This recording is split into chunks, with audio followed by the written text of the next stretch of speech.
আজি কালিয়ার ডোরে লাগিছি লাগিছি লাগিছি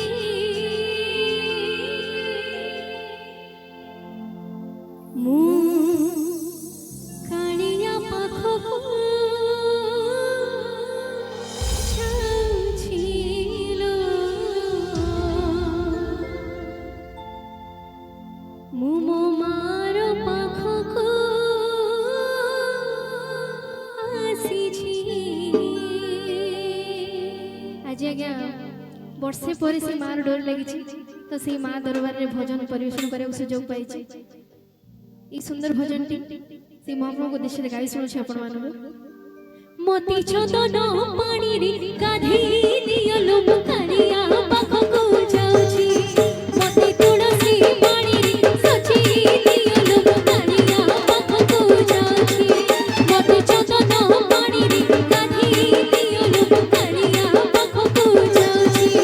ମତେ ତୁଳସୀ ପାଣିରେ ସଜେଇ ଦିୟଲୋ ମୁଁ କାଳିଆ ପାଖକୁ ଯାଉଛି ମୋର ଦେହରେ ସେ ଗୀତ ଗୋବିନ୍ଦ ଲେଖି ମୋର ହାତେ ଖିଅ ଦେବ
ମୁଁ